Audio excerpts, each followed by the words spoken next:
It is Tuesday, September the 29th, 2015, and we are talking to David Holt. David, you used to live in Baytree Cottage? Correct, yes. Were you born there? I was born in Guildford Hospital, but came straight back to... When you were a baby? Yes, when I was a baby. Yeah. And when I lived there, I lived with my mother and father and sister, and we all lived in one room.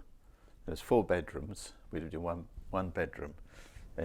Another bedroom was my granny.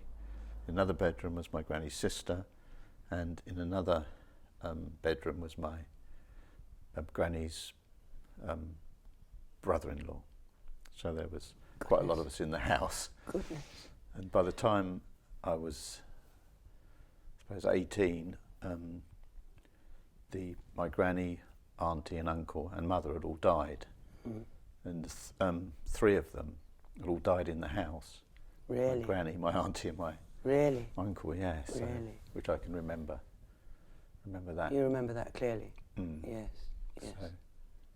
So would the undertakers have come to the house? Yeah, that's right.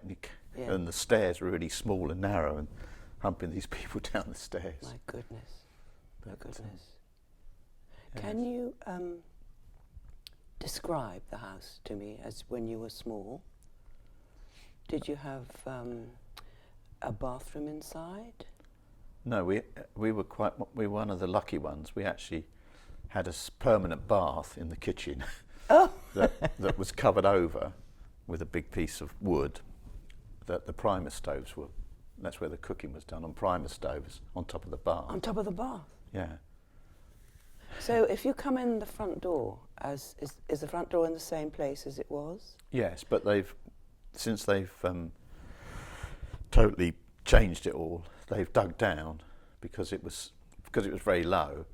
When you go in the front door now, you go down. Yes. So they've dug the floor out, because the floor would have been a solid floor, it'd just be like dirt with some tiles on top of it. Mm. So it was quite crude. Mm. And so if you turn left, would you go to the kitchen from the front door? No, from the front door you go straight across and come out the other door. In fact, there was a door opposite which went into the back garden. Yes. And the kitchen, there was like a larder that had a cellar, in fact. Yes. Underneath the larder, and then there was a sort of like the living room, I suppose you'd call it, almost in a way. And then you had like the front room, which in those days you didn't use a front room. You know, that was just all kept. It was for best, was it? Yeah, for best. And in the main living room, which had the black type of stove, you know, that was kept going all year, because that was a form of cooking, as well as apart from in the summer when the primer stoves would be used. Yes. So would they be, if you came into the front door and turned right, would that be where that was where the living room was. The living rooms were. Mm. Yes. There was a great big area that was like where the chimney was, which now is all opened up, of course, because you know they've got like an inglenook fireplace there now. That was not opened? No, that was a solid. Was it? Mm. What, it sort of been bricked in, had it, or? I don't know, Jane, really. At what stage? But it was not an inglenook fireplace at that time? No, but it might have been, you know, sort of... would have been originally, a couple of 100 years ago. Yes. But when we lived there, it wasn't. It was just solid, with the black type of, I can't think what you'd call them, you know what I mean by them. Yes, a stove. A stove, yeah. That had an oven one side and the fire the other. Yes. And then the range. Range, that's it. We've got it. Isn't it? It's a range. Yes. Yeah. And was that in the sitting room? Yes. All right. Mm. So what about washing arrangements? Did you have an indoor bathroom? No, as I say, the bath was underneath this... and that was the only provision? Piece of wood. Yeah, in the kitchen. So we were quite lucky, because we had a proper bath that was covered over. Amazing. It had primer stoves on it. And in the corner, the opposite corner, there was a copper. Yes. That sort of fitted across the corner, and you lit a fire in the copper underneath, and then you filled it up with water. There was only one tap coming into. There was no. Was there an indoor tap? There was an indoor tap that came into the kitchen, just one cold tap. So you would fill up. I'm not that old, but No, but there wasn't at Home Farm. oh, There was only an outdoor tap. Go on. and you would boil up get the water as hot as you could with a bucket. You'd fill up the bath, and then have a bath. But most of the other houses in the village had tin baths that were hanging up outside. So Really? the tin bath would be hanging up outside Wonderful. and they would take, like the Hemmings, where there was 5 children, and they had a tiny house, as you know. And that was at Yew Tree Cottage. They would take the bath in, again, boil up the water in the copper, fill it all up, and they would all have the same bath because, you know, it was such a lot of work that you... So how often did that happen? Once a week? I would think so, yes. I mean, when we were small children, probably we could just be, you know, I remember we were just sat up on the worktop and just washed our, you know, with a flannel type of thing. But I think all the time I lived there with my granny, who was obviously quite old. She never ever had a bath. Oh, really? The whole time. Well, she had strip washes, you Yes, know. precisely. But Washed up. she never actually got in the bath. But you know, that was the way. If you didn't have that's the way you lived. way you lived, yes. Absolutely. And Amazing. So what about the loo? yeah, the toilet arrangements were quite primitive, really, considering. You know, it's a 1950 or something, or the end of. You know, all through 1950, right up till 1968 when I left, most of the cottages had Elson toilets. Yes. And with families, like in my family, originally there was quite a lot of people. Yes. And like with the Hemminses, there was 5 children. The men would just go to the toilet in the garden because obviously an Elson would only hold so much. And they came every week on a Tuesday. The yes. dunny men came to empty them. So they were emptied every week. Yes, the lorry came round, the men in their rubber gloves, and it wasn't a very nice job. But as I say, that you couldn't do anything other than use the garden because you'd filled it up before Tuesday, and then you'd have been really stuck. You know, it's a bit like Goodness. it's not unlike wheelie bins now, whereas my Yeah. son uses the old ladies next door. Because they fill theirs up instantly. It's probably a bit like that then. People could have gone to somebody With a loo. a single person, can I borrow your Elson because mine's full up, please. So I think that was. My goodness. So it's wheelie bins all over again, but with That toilets. is amazing. Brilliant. What else do you remember about the cottage? Was it warm? Oh no, it was. I remember once I started work. I actually bought a paraffin heater to have in my bedroom because it was everybody.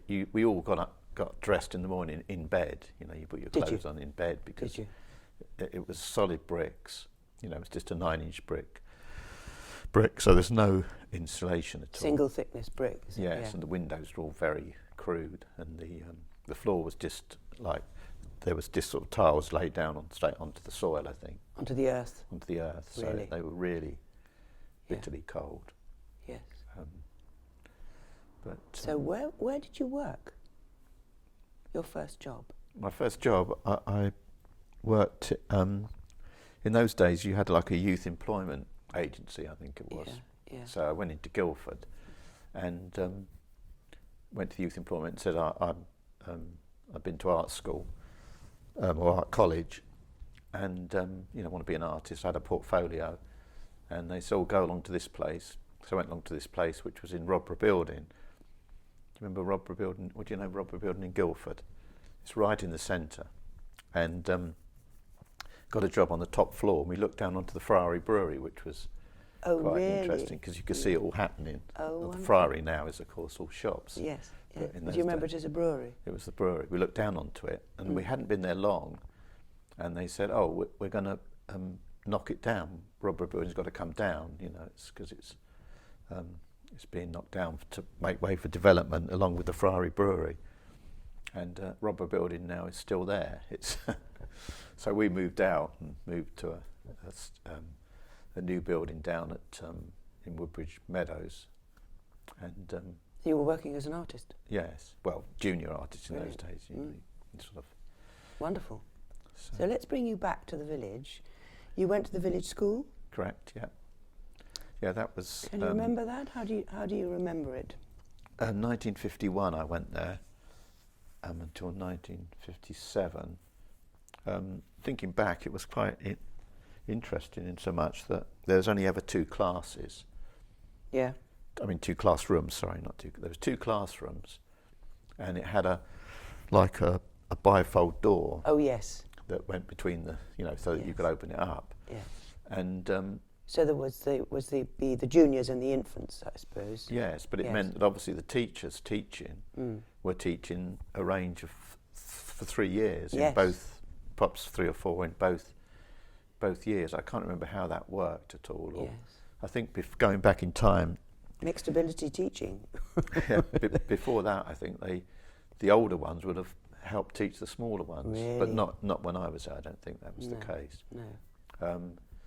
And then when I got into my final year there, I had the job of locking the toilets, which had padlocks on them. And again, they were Elson toilets. So where were they? Outside the school? Outside the school, yes. And I can't remember whether there was a boys and a girls or not. I should think so. To be honest with you, but there was one at because there were 2 playgrounds. There was the small playground at the front, which was nearest to the Epsom Road. Yes. And that had and that was where the small children played. And then you come out into the road and go round to the big playground at the back, where the older children played. Oh right. So, but I can't remember whether the toilets would have been segregated or not. Do you remember where you went in? Because there's a door. Yeah, you didn't use that door that comes off the road. With the wonderfully worn steps. Yes, no, we didn't. You didn't go in there. No, you went in round to the front sort of thing. Yes. Or the bit that faces the Epsom Road. Yes. That's how you got into it. When you went up into the steps bit, I mean, I can't remember that. I remember going up and down them quite a bit, but I know you didn't ever go in that way. It did, but that was where there was like a little sort of cloakroom where you'd wash your hands in there. Right. Yes. So, and do you remember the teachers at all? oh, well, yes, I can remember was it Mrs. Mould in that book? Yes. We think, or Miss Mould? The headmistress. Oh, it doesn't say P. Mould.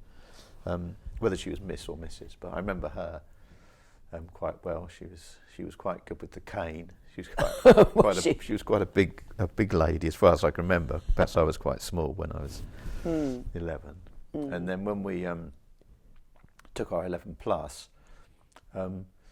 we all just met at the school, and then we all walked to West Clarendon along the road into West Clarendon School to take our 11 plus. I can remember down that. what's now the 246? Just down the 246. I can remember that quite well. So how many of you would have taken the 11 plus? Not many. Well, if you take it that there was 20 in our classroom, or 22 of the older ones, and they were probably split into 3 years. Yes. So perhaps, it could have been 8. Yes. 7 or 8 type of thing would have taken the 11 plus. But so most of you would have been put in for it. Did many pass? no, I don't think so. I think we all then went on to St Bede's School in Send. Right. And again, there was a coach that went round all the villages, Yes. picking people up. Yes. But I was only at St Bede for 2 years because I passed my 13 plus, which was to do with art, and I went onto an art sort of course. Wonderful. Which was in Surbiton, which was quite a long way to go. Yes. In those days. Was that by bus, by train? Bus, train, and trolley bus. Yes. So if you remember trolley buses. I do. Okay. Very well. I used to catch the bus to Horsley Station, but of course there wasn't traffic jams in those days, so the bus came dead on 10 to 8 and got to the station like dead on 10 past or something, and the train went dead on quarter past, so it was all fairly You know, you didn't have to worry about there being a traffic jam. Everything ran on Still, time. it was a long journey for you. Yes, and I caught the train to Surbiton Station, got off at Surbiton Station. Then we used to walk across the road, and then as there was a steep, sort of sharp bend that went up to the hill to go up to where the school was, which is called Hollyfield Road, we used to sort of wait on the corner because the trolley bus had to slow down to come round the corner, and the conductor would be trying to stop all these kids jumping on as it came round the corner. So you must have been exceptional to have done that and done the 11 plus and then go to art school. Reasonably so, and the funny thing was the person that went before me was Eric Clapton. Oh my goodness. So he was... oh my goodness. Where was he from then? He was in Ripley. So in Ripley? Yes, and in fact, talking about famous people, he did sleep at Bay Cottage a few times. Oh, did he? Because he used to come up to my house. Yes. I'd go to his house. But he would he would just say, oh, I can't be bothered to go home and just sleep in the chair, you know. Oh, goodness, yes. But, sorry? Very Clapp. Well, his grandparents were called Clapp, but I didn't know that his granny and granddad were his granny and granddad. I mean, I thought that was his mother and father. So did he up until... Oh, really? Certain time, certain age, yes. Yeah. Oh, fascinating. But anyway, that's another story. Wonderful. So,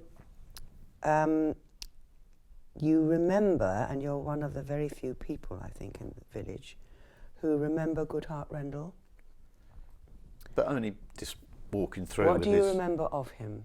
Well, only that he was always smart in his +4s, and, you know, it was all like tweedy, greeny suits sort of thing. Yes.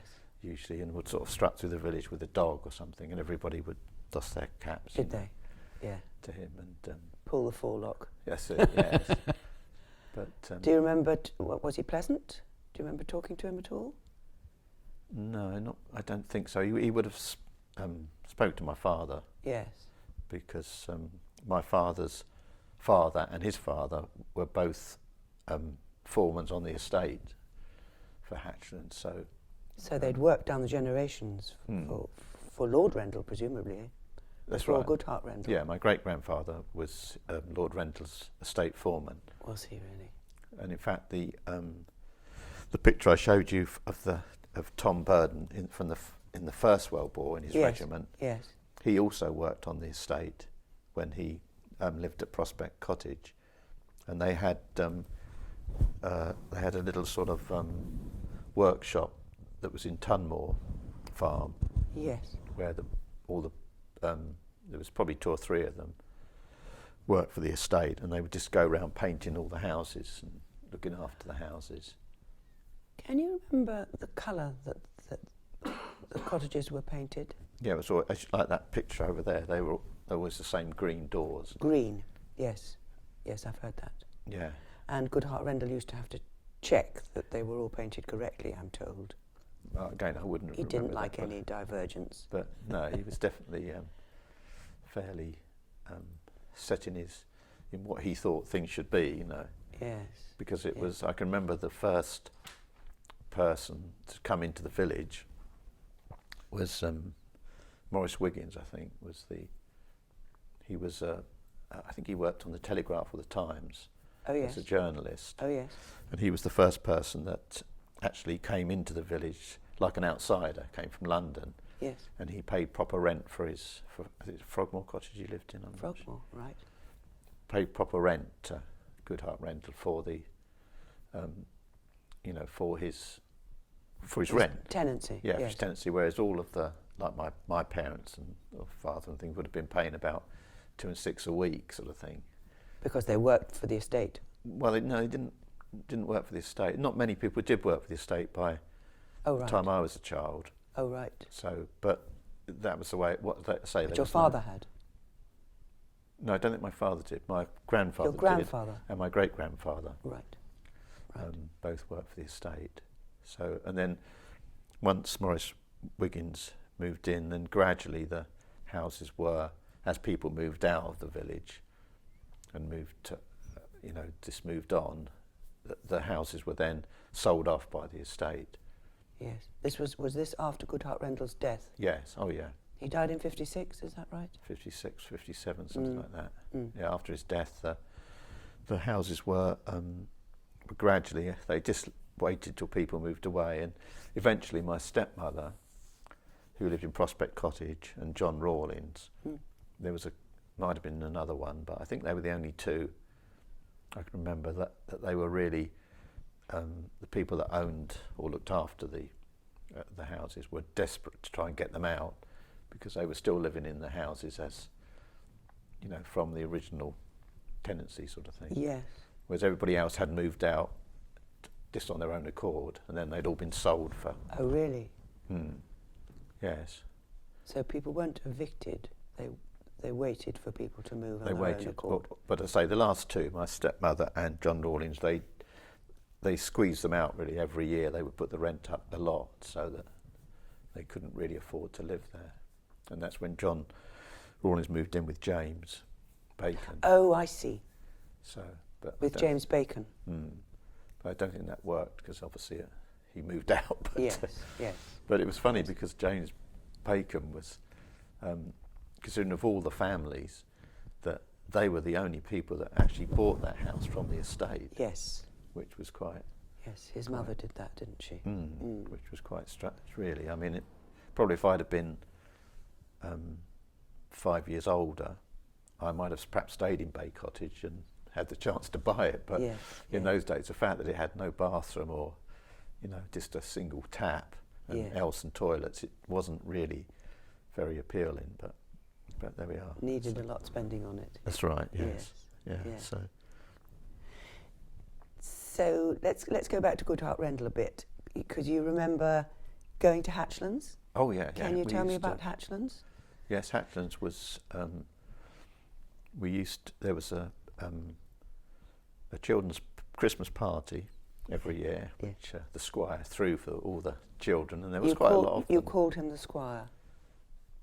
I don't remember too much, Jane, about what we called him really. But you have just referred to him as the Squire. Yes, that's right. I mean, that's what my parents would have. You know, my dad would have called him the Squire. Certainly the previous generation. Yeah. Yes. Generation would, and I was one of the smaller children in those days, and the chauffeur, I remember was Mr. Stevenson, he would come up from Hatchlands and pick up the small children in the Rolls Royce, which was a great big thing. Did you ride in it? Oh yes, yeah, there and back sort of thing. And you started off in the kitchens really more than we were in the kitchens. There was a couple of big tables where all the children would sit and they'd be fed. You fed your tea. So that wasn't like in the main house. That was more. Well, that was the kitchen, not the main house. Yes, to the side of it. Yes. We would then all. What would you have for tea? Can you remember what you'd be given? No, not really. But never mind. It's probably sandwiches and some jelly and stuff like that. And then we moved into which is now called the music room, where all the pianos and things are. Yes. Which was quite a big room. It seemed ever so big in those days, and we would all sit in rows of chairs, and there would always be a conjurer or a magician or a.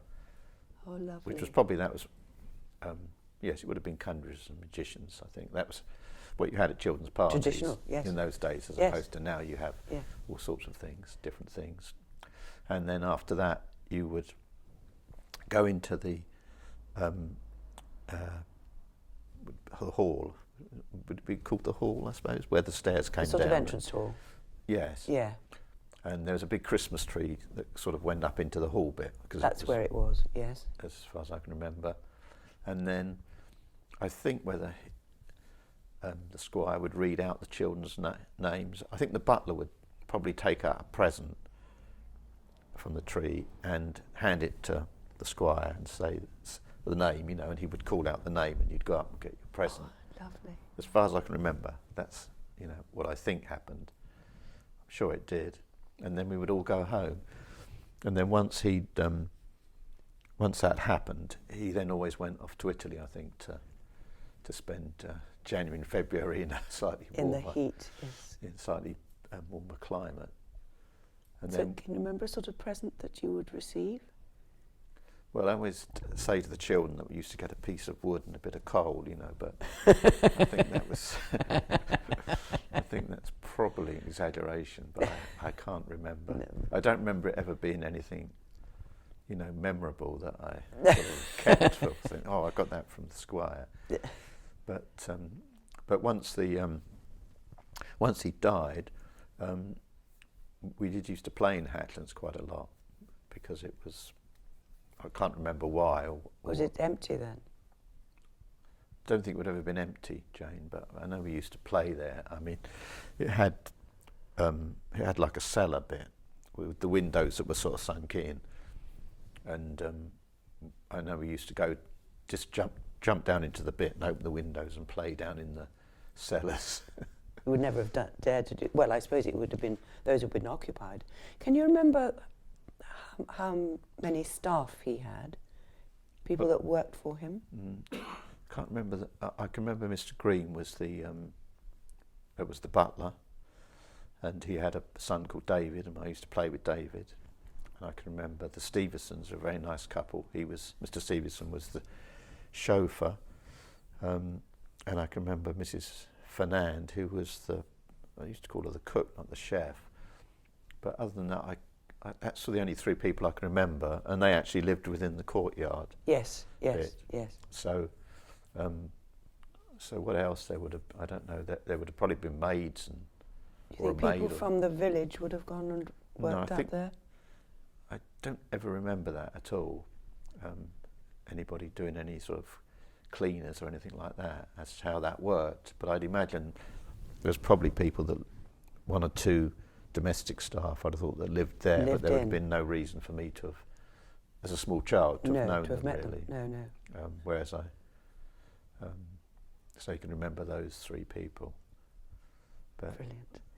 Can you remember the farms? I mean, Fuller's Farm, which presumably was home farm for Hatchlands.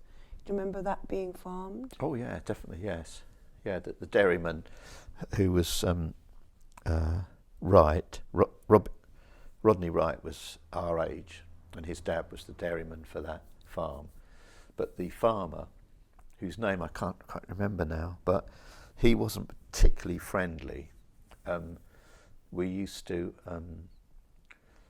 there was the landfill behind there, which I've said about. Oh yes, tell me about the landfill. Well, there's two big landfills, and every week the dust carts would come and empty all their stuff into the landfill, and the children would all be down the bottom waiting to see what they could find. And occasionally, in the one at Hatchlands, if we found a tin bath, we would instantly take that to the sheep wash to, put it to launch it and paddle around in the sheep wash. Yeah, use it as a boat. So where was the landfill at Hatchlands? That was by the, where at the moment there's like an entrance that the National Trust have, a little hut, and it was just, if you're facing Hatchlands with the hut in front of you, it was just to the left, and I think there's still a great big dip there where they did have pigs used to be in there as well. Really? Which would. So what else would you find from the landfill? Well, the other landfill was the rubbish. The other landfill was the one that Snellgate Cottages.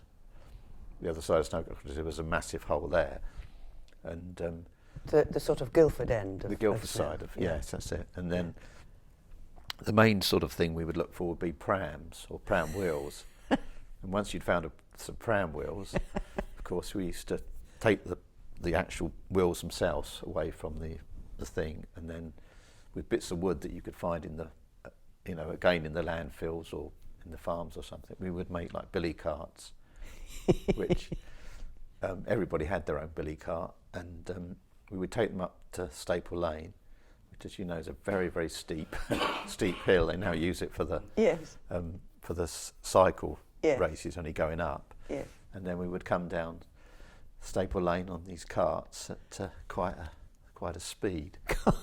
Just hope that on the very steep bend that you didn't meet a car coming the other way. But I think we used to.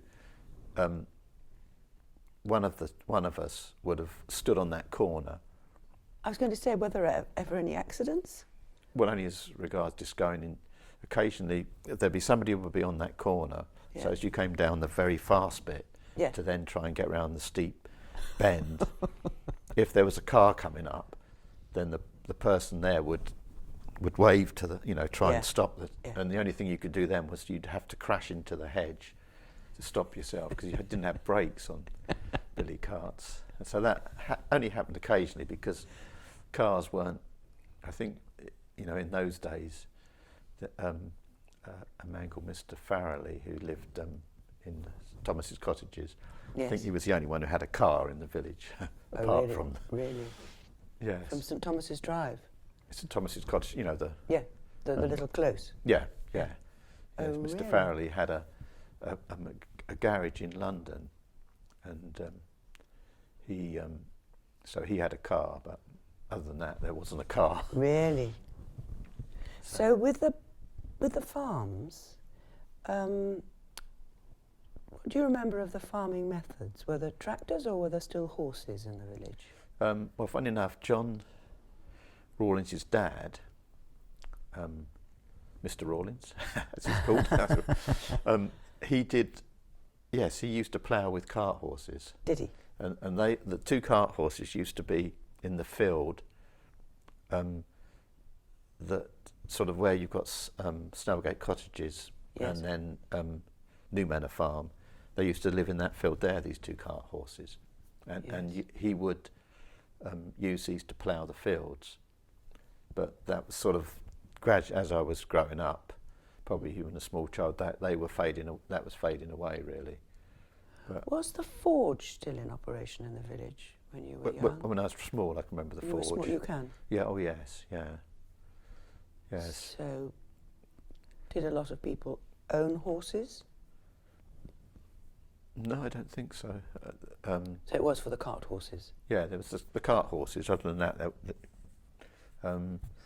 you did have the hounds, the hunts, which used to meet in the pub in the Queen's Head.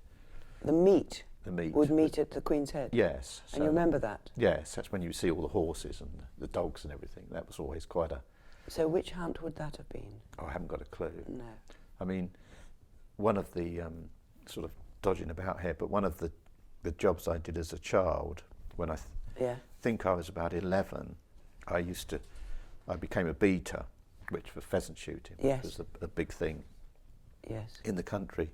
And I used to get 10 shillings a day for Saturday, but being a small child, we were taken out early and placed on, they called it on stop. So I would be right in the corner of where East Clarendon meets Horsley, and I would have to patrol that area to stop, because once the guns were firing all around, the pheasants they didn't fly, they would walk away from there. And the idea of the small children all around, dotted around, was to stop the birds coming out of the area. Yeah. And then eventually and get them up. Yeah. Well, that was a different thing. But by the time I was 16, I was getting 17 and 6. So what sort of date are we talking about now? Oh dear.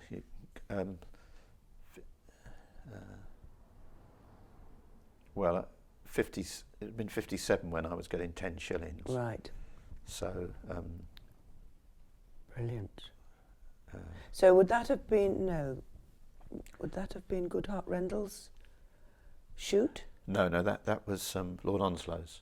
Lord Onslow? Mm. Right. Yeah, that was his shoot, and he... and that came over onto this land? Yes, that always met in the pub. The pub car park was where all of the guns would turn up. Really? With their... At the Queen's Head? In their posh cars. And all the beaters would walk up, and then they'd all go off. And that was from the Onslow estate? Yes, Lord Onslow. Yeah, really? It was his. Yeah, and I mean it covered right as far as Horsley, really? Right the way down to the A3. That whole area was where we would. So that would have been the 5th Earl. No, 6th Earl, I think. 6th Earl. That's right. There used to be a couple of Land Rovers that the gamekeepers would have, and all the beaters. They had like a trailers on the back, and all the beaters would jump in the trailers and be taken to wherever they were going to do the shoots. Yes. And how regularly would that happen? Well, I think that it started, the season would have been from perhaps September, October Yeah. through until January, February.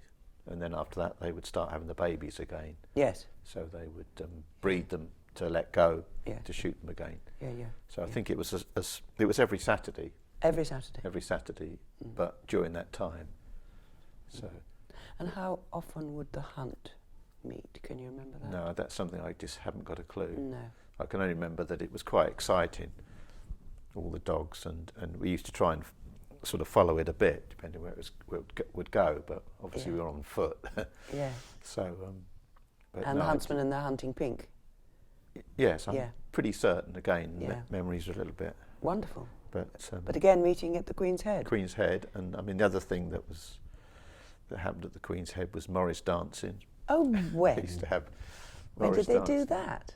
Again, I haven't got a clue. I can only remember going into the car park, the bit at the front. And the Morris men would come and dance round and chase all with the children. The bells? Yes, and chase the children with the pig's bladder that they used to hit you with. Would they have had Morris men from the village, or would they have been visiting Morris? No, visiting. Nobody in the village was a Morris man. No. They weren't clever enough for that. Not surprised. Get dressed up. So I'm not sure where they came from.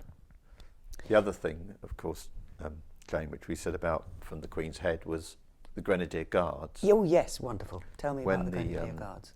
Well, when Goodhart Rendell used to throw a party in the summer for all his friends, and because he was an ex-captain, I think, in the Grenadiers, yes. Grenadier Guards, the Grenadier Guards band would come down, and they would park they had a coach, they parked their coach at the Queen's Head, and they would all march through the village and go down through Hatton's over the top and come into the grounds, where they would march through the grounds playing. But Hatton's, which I don't know why National Trust have done it, but they've totally changed the formal garden. The whole, when you sort of come in now, yes. Originally it had formal gardens in a big sort of cross like that, Really? Big wide drives going right the way around the fountain, and the National Trust did away with that. It had steps going down, because I can remember doing a paper round, riding down the steps to deliver a paper. On your bike? Yeah, well, on the paper bike, and the steps went all the way from like where the gardens were, the market garden bit at the top. What, the walled garden? Yes, that's it. Yes. Through the entrance of the walled garden, it went dead straight, the path, down steps, 2 lots of steps, straight to the fountain and straight on. And then from the door, it did the same thing, went straight across in a total formal sort of cross. Really? So they've changed the drive completely? They've just done away with all of that. And they've now sort of grassed it all over, and you just walk down a slope. There's no... Yeah. It seems a funny thing to do, really, because that's part of the architecture of... It's a shame, yes. Of Hatchlands. And there's the Gertrude Jekyll garden there.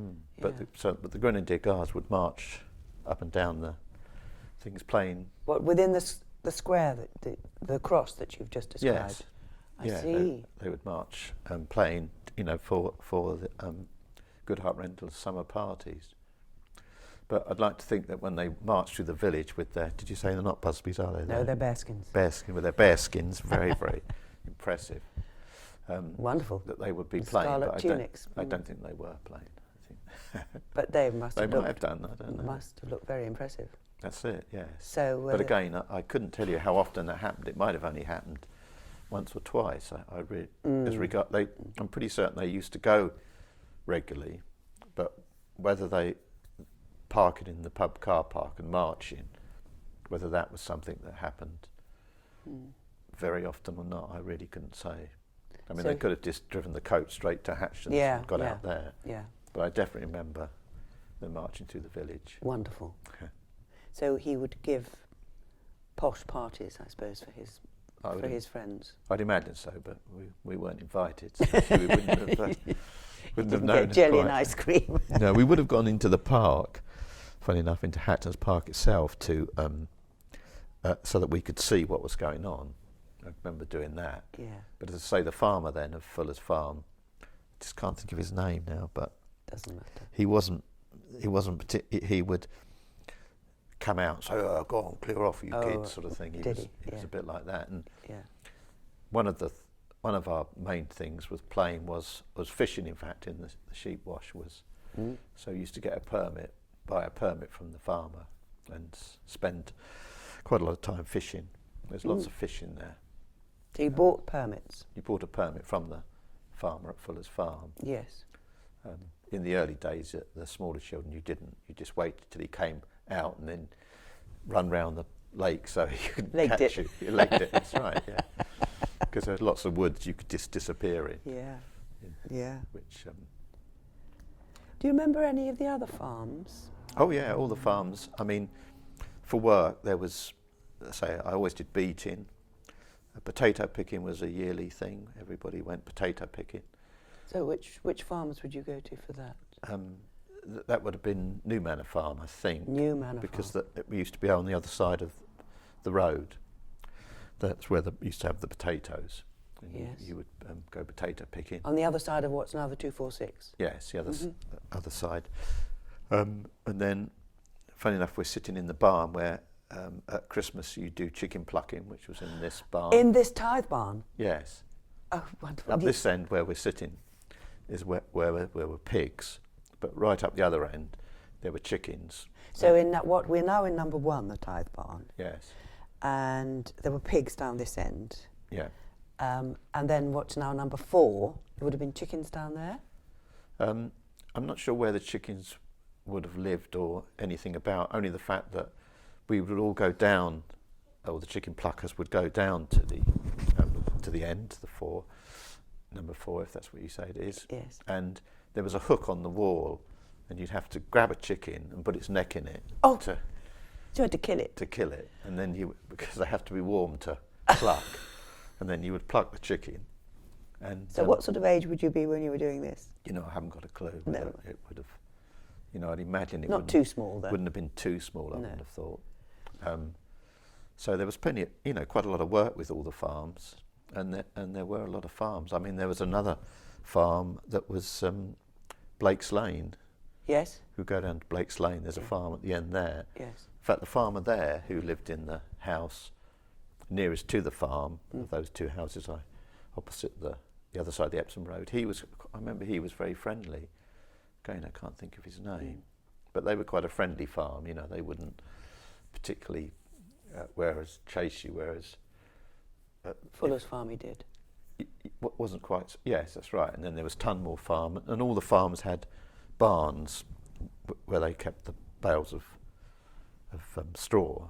Yeah. And of course that was a really excellent place for children to play. We would always go into the barns, and again the farmers would try and, all right, clear off, you kids. And you'd jump down the opposite side to where they were. But that was... So how many of you kids would be playing together? Well, it's quite a lot, really. It's strange how now there's not many children around, but in those days there was like the Hamblins at the end and the Hugheses. They lived opposite each other. There was the Hamblins were at Yew Tree.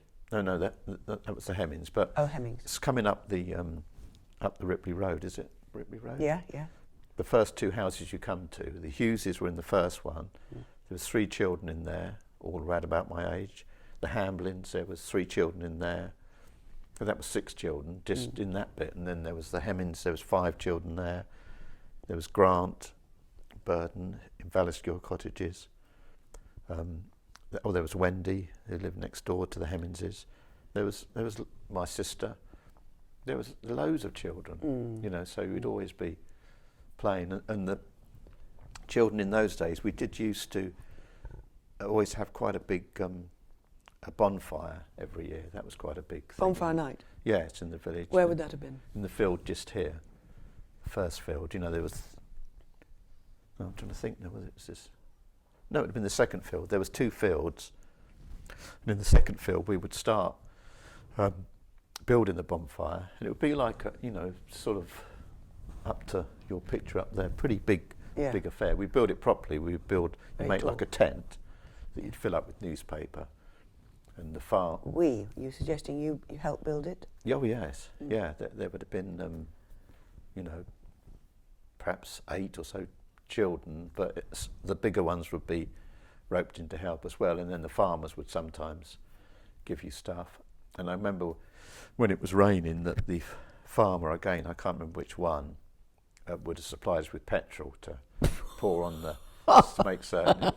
And then we would meet in the wreck. Everybody would meet in the wreck. Which is what do you call the wreck? Opposite the school. What's now the playground? It's always called the wreck. Was it? And we would meet there, and with torches, and we would light the torches, and then it would have a procession all the way down School Lane, come round, and everybody would stand round and light the bonfire.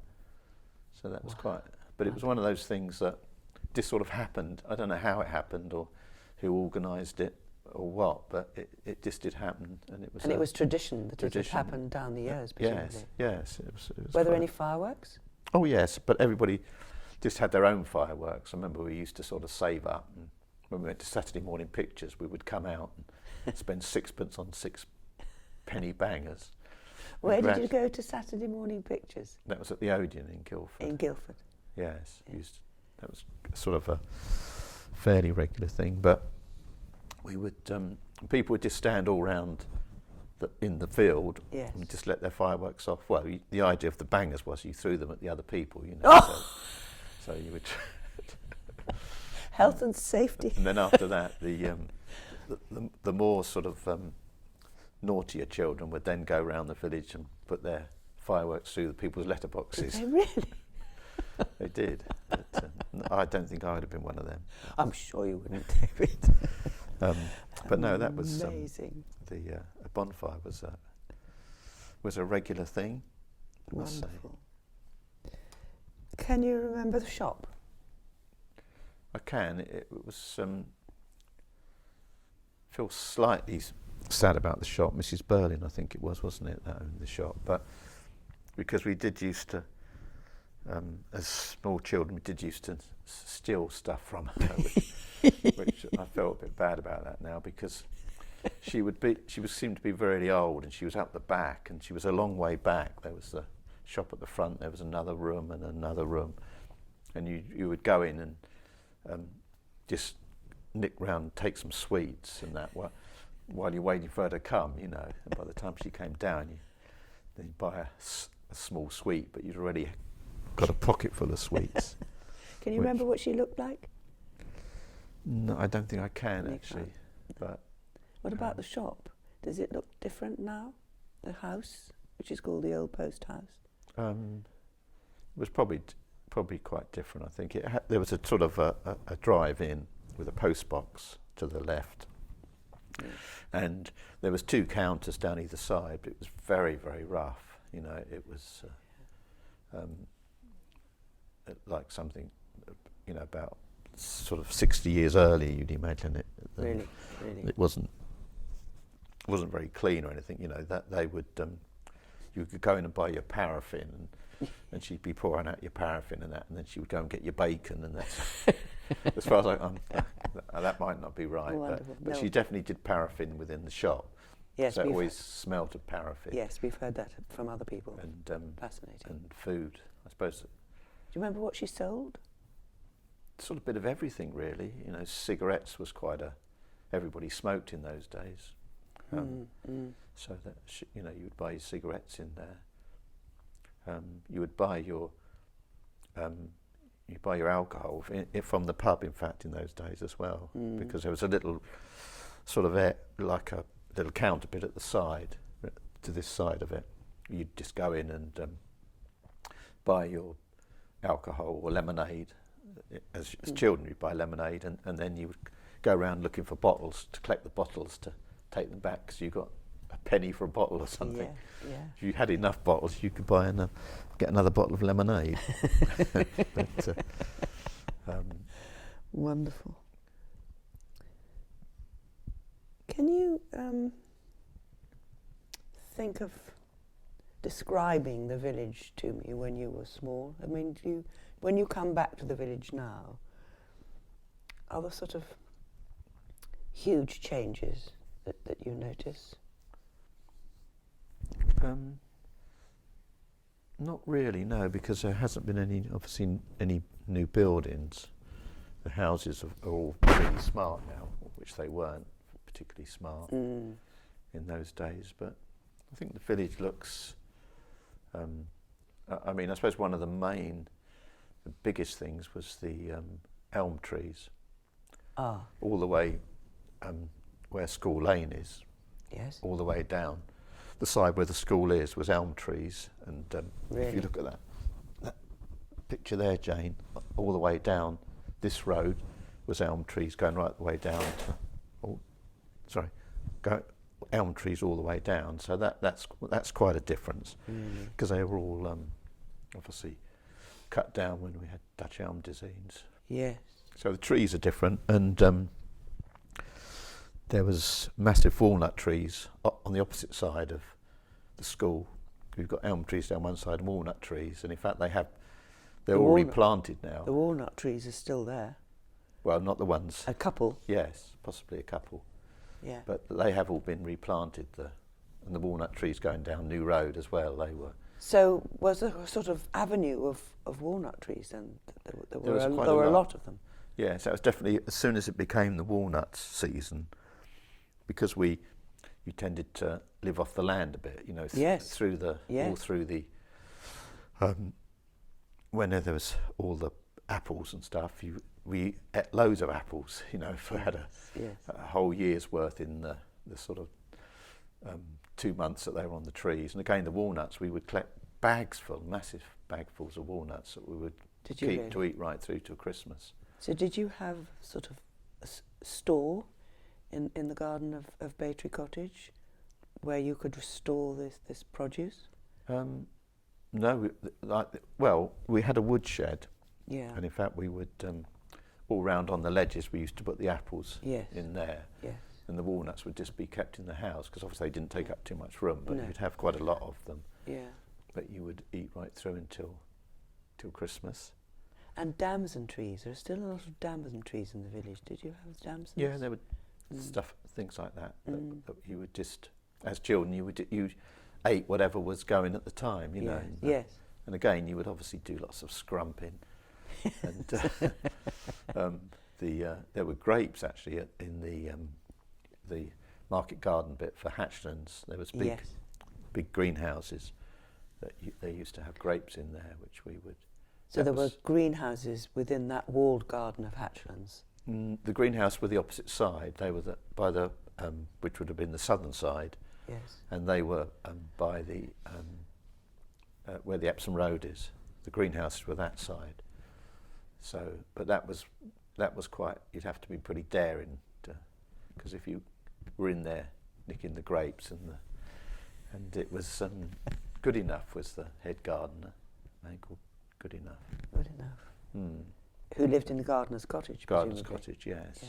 But we did used to go down to them and buy up, veg from them and salad stuff and all that sort of thing. Oh, so could you? They'd sell to the village? Yeah, oh yes. Yeah. You would go down, walk down past Fuller's farm and go into the back way and just go into there was a bit where they sold it, Really? So too much for the house, I suppose. Oh yes, yes. They were big.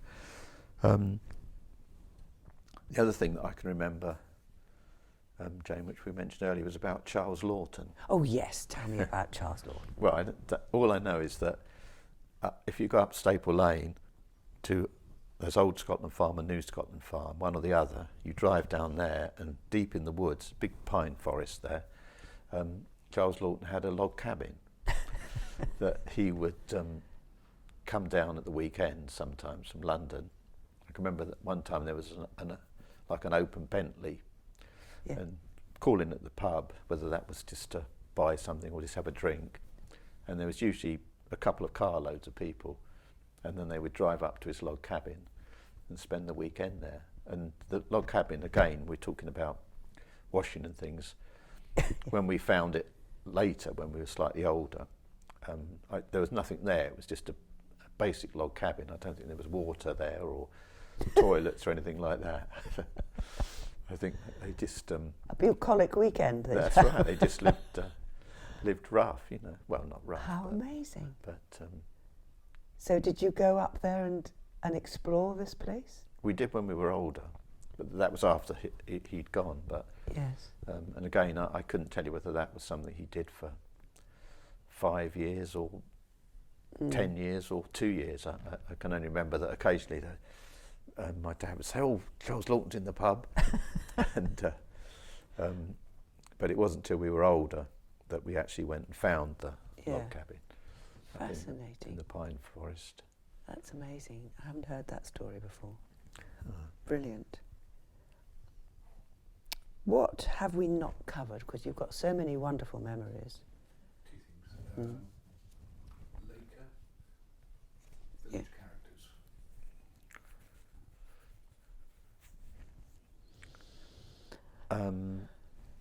Do Do you remember Freddie Laker when he lived in the village? Only vaguely. I can remember what he looked like, definitely, and whereas because all of the men, after they'd had their dinner, went to the pub. That was what you did in those days. My dad often used to say, "Oh, Freddie was in the pub tonight," and that. And I think he was, as far as my dad was concerned, he was a very friendly guy, and knew people in the village. And when my dad went on a flight somewhere, Freddie knew that he was on the plane, and he was invited up onto the flight deck and treated as a VIP. Very nice. But that was all I can. So I can remember what he looked like. But it was when he was here. I would have been too small to have gone in the pub, so I wouldn't have ever gone in the pub when he was there. I don't think. No. And you didn't hear about him wanting to build houses on the land? No, I don't think you didn't I did. hear about that? No. What about characters that you remember who lived in the village?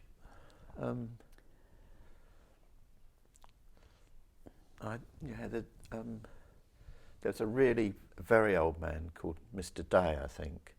Mr. Day. Who lived just in church cottages on the on the left-hand side, and he was very a bit like a sort of village idiot, but I don't know that he was particularly. But he was very just a very, very old man, I think, that used to sort of hobble around. And next door to him was Mrs. Illins, who lived in Lamp Cottage. I've heard of Mrs. Illins, yes. And, so she lived just opposite us, and yes. She used to keep a lookout when my sister used to come home late from being out with boys and things like that. She used to come across and say, "What time did you get in?" I saw you came in late. And then Mrs. Illins, next door to her, opposite us, lived the Rolleses, Mrs. Rolles, and then Mrs. Rolles moved. She was a nurse or a midwife or something. She moved to Horsley. She got a job there, and that's when Aunt Hester from the Langford Cross. Yes. They took that house on. So Aunt Hester moved to which cottage? Where did she live? After Langford Cross? Well, John Rawlins's cottage, the back-to-back cottages, Warren Cottages, John Rawlins. Yes. The back of that, the one that backed onto that. Right. That's where Aunt Hester lived. Oh, did she? And again, but she always, it was only only had a couple of bedrooms. Yes. And, but that did have a bathroom with a flush toilet, so that was quite impressive. Did you know Aunt Hester? Oh yeah, she gave us a wedding present when we got married. Because she was greatly loved, wasn't she? Yes. So she gave us towels when we got married. Oh, did she? Remember that? Did she? And she lived opposite, and there was always usually quite a lot of the older children that had grown up that lived with her. So whether at Langford Cross? No, in the cottage. Cottage, yeah. There was usually a couple of older children. Took them with her. Or they came back, from where whether they had to move from Langford Cross. But Langford Cross was a great place. We used to play in Langford Cross as children. Did you? because they had this big dormitory, or one or two, where you could skid around and that, and you know, it was quite a big place, and there was barns that we used to play in. It was a children's home, wasn't it? Yeah, yes, I think When it it was was a children's home for ex-naval people, I think, but that could be.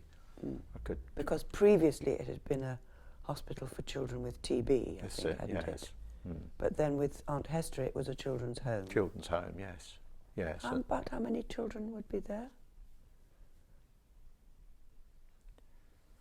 Well, I could easily think of a dozen. I'd have thought would have Right. been there, but again, that probably fluctuated over the years. There was Nanny, there was Aunt Hester, Nanny, and Alice Fitchett was the other. There was three main ladies that worked there. And Alice Fitchett, I can't think what she was. She was the cook anyway. But, Really? But did Aunt Hester own it, do you think? I haven't got a clue really. No. She might have done, but No. I don't know. She was a very caring lady. She obviously was, and there's a plaque to her in the church. So she was obviously very greatly loved. She was like Miss Marple. Oh, was she? A bit. Well, I always when I see them, Miss Marple, the older lady, the one that knits, the one she always reminds me of Aunt Hester. Oh, wonderful. But That's so I think she probably lived opposite us. Well, of course, I'd have moved out then because she died after we'd moved away. So. Did she? So So when did you leave Baytree Cottage? 1968. 68. And is that when it was sold off? Yes, that's right. It would have been as people moved out. Yeah. That's when they and again, Goodhart Rendell would have been deader. Yeah. You know, quite About a few 12 years. yes. And the But you stayed there that long after his death? Yeah. yes, I think in those days the rent was still pretty small. you know. Yes. But Do you remember anything about his funeral? no, No. not a thing. No. Because I think he was a Roman Catholic. I don't think he came to this church. That's right. So I don't it remember. probably wasn't in the village. Don't remember him being at the church at all. No. I didn't. I remember when we were in the Cubs, which was in the village hall. The Cub master was Scott Gardner. Have you heard of him? He was the rector. Ah. Scott And Gardner. he was the Cub master. He was the Cub master and the rector, Yes. and a paedophile, and then he got defrocked. Really? Yeah. So do you remember coming to church with him in that Oh time? yeah. You used to. Did you come to church? Yes. Well, we had to go. You know, we had to go to Sunday school in the afternoon, Yeah. church in the morning, and I got confirmed in the church. Did you? We had confirmation classes, and just suddenly I remembered about Mr. Day, the old boy.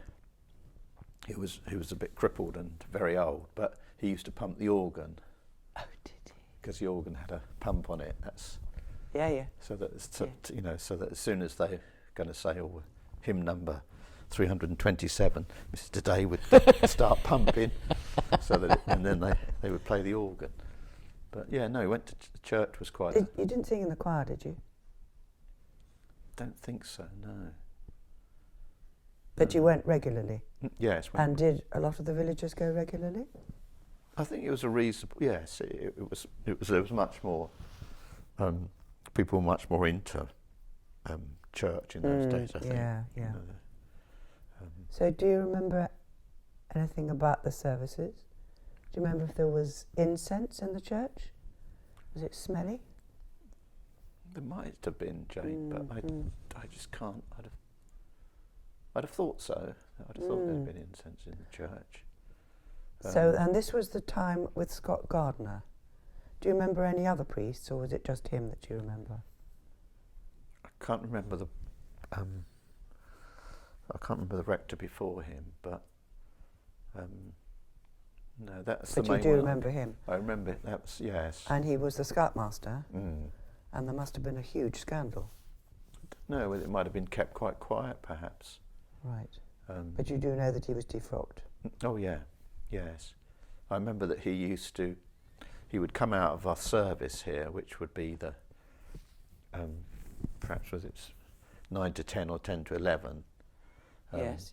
time, and he would come out and wait. As soon as a car would come along through the village, he would stop it and said, "Oh, so I've got another service at West Clarendon in 2 minutes. Do you think you could drive me there?" So he went backwards and forwards. Have a car? No, he went backwards and forwards by. So was he living in West Clarendon by this point? Yeah, he lived opposite the church in West Clarendon, at the rectory there. There's a rectory opposite. Oh, next to the church. Yeah. Well, opposite the church. What they called the old rectory. He lived there. I'm not. Well, I can remember going to his house, and it was opposite the church. But So it was a new house then. A new I think rectory, it was newish, but which is opposite the church. Yes. Yes. The old rectory is next to the church. Oh, is it? Yeah. Oh, right. Yeah, his was the newish one opposite Right. the church. So by Scott Gardner, we did not have our own priest living at the parsonage. No. They would have shared with. Yes, he did West- both churches. And he had to hitch a lift to get there. That's right. He would stop a car and say, "I've got to get to." Amazing. And you remember that the church was reasonably full each Sunday? Yes, I'd have said it was, Yeah. reasonably. Mm. I can remember when I lived in Bay Cottage, my bedroom faced the memorial, and when I was older, I can remember being woken up by the bugle on the 11th of the 11th. They used to have a service just outside Yes, here. as we still do. Oh, do we? Right. Oh, yes. Yes, just in this bit here. Yes. And you hear the bugle would wake you up if I'd been out most of the night. Having a nice night. playing in the band or something. I'd be woken up by the bugler. Oh, splendid. Splendid. Yes, no, we still continue. We don't have a bugler, unfortunately, but we do have a remembrance service. Mm. David, that's brilliant. Amazing memories. Thank you so much. My pleasure.